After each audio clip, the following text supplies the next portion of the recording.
guest has a very unique background. He is a Cuban American who was raised on an organic milk farm in Indiana, helped his parents build their house, and hung out at the library while his parents went to night school to become an architect and a doctor. What a story. In 1985, he moved to Miami and knew it was where he would lay down his roots. He is an attorney who specializes in corporate law and is the founder of NovelaWatch Collectors Club. I want to welcome Daniel Novela. Welcome. Thank you. Now, this is really interesting. I'm Cuban American, same story with my parents that came down, but Indiana, a goat farm? Now that's a twist. Yeah, they didn't have a goat farm in your family? No, they didn't have a goat farm. Yeah, and I got a lot of hell. What was that like? Well, I can tell you I got a lot of hell from it from my friends who would call the house, you know, and just mock me. And I'm calling about the goat milk. So that was annoying. I didn't think it was very cool at the time, but, you know, our suffering becomes funny when we get older, right? But you have a lot of memories there. You're so cute in that picture. How old are you there? I think like 6 or 7, something like that. It must be some fond memories. It actually was really fun, and it's not like I knew a different life. You know, that was pretty cool, and I loved my animals. My parents quickly realized that their plans for the goat milk farm really wasn't going to go quite the way they thought. So they came back to Miami. They all got names, and they all became friends, and, you know, at some point, yes, at some point, like I think all good Cubans, we came back to Miami. There you go, the 305. So you come back, you become a corporate lawyer, and now you started NovelaWatch Collectors Club. Tell me the passion you have for watches, and not to mention, not just any watch, like we're talking really nice ones. Yeah, going back, the first real watch I ever bought myself was I went in Indiana. I was going to buy a BB gun, and I ended up going out with a watch. So, I'd like that idea better. yes, well, maybe, but I'm sure my mom liked it better. My dad, I don't know, might have been disappointed. But at any rate, there it started my interest in watches. I got my first real watch, I would say, when I graduated law school. When I felt like I finally needed a good watch, I got myself a Cartier Tank, which I still have. Wow. I started writing occasionally for watch magazines and other magazines like Lifestyles+TV. I started collecting, and I started a watch collectors group in Miami, what I would say the watch collectors group, just because, you know, it's a way for us people who love watches to get together, have a few drinks, learn about watches. But I want you to tell us about these watches. I mean, I love this article. It's called A Crown Affair.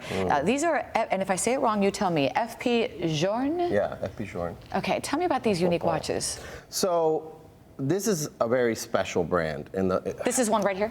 Yeah, this is one. This is their Tourbillon, which is, if you could find it, I mean, they retailed around 200,000, but now in the secondary market, they're close to 500,000. It's so heavy. It's platinum, yes. And then what's interesting about them is the movement is made out of gold. Like most watches, the movement would be brass or something, you know, cheaper. They really go above and beyond. But it's an independent brand, and I have a special love for independence. As a corporate lawyer, I work with entrepreneurs all the time, and I know how hard it is because I'm also an entrepreneur. I have my own law firm and so on, so I can respect what they have gone through, what Francois Paul Journe has gone through in starting this brand. And then he's just had this amazing success because he really stayed true to what he wanted to do with the brand. He created beautiful pieces. It took a while, but now the rest of the world has caught on, and you know, they love them. I was reading here that it has a great slogan. Tell me about that. We're for serious watch collectors who don't take ourselves too seriously.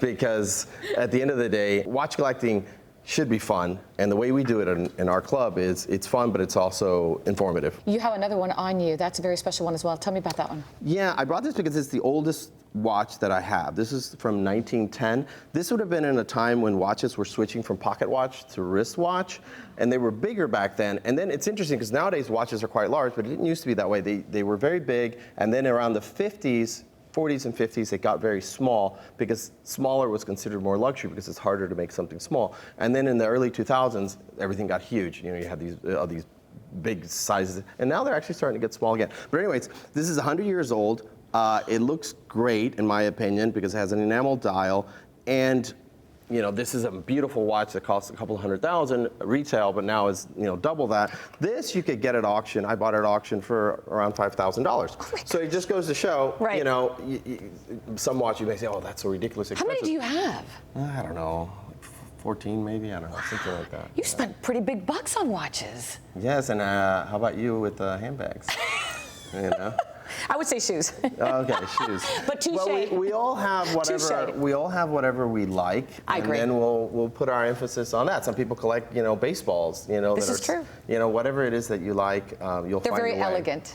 They're What very I unique. like about it is it's a tiny machine. It's something. It's not jewelry. It's not an adornment. I think it's the same reason you would love a beautiful car. Why would somebody want a Ferrari when you could have a Toyota Corolla? Well, one is just this beautiful handmade machine, and that's what this is too. And it lasts forever. It's beautiful. It lasts forever, and it's a significant investment. I mean, it's like an asset class of itself. I always think you could buy all kinds of investments, but why not buy something that you can enjoy it, and then when you're done with it, you can sell it for more than you made. Look at that. The boy on the farm, now a lawyer, and Yeah, I come a long way. thank you so much. Thank you. Appreciate it. Good luck to you. Let me not take this home. You'll follow me. Coming up, a new set of fragrances anybody can wear. We'll be right back.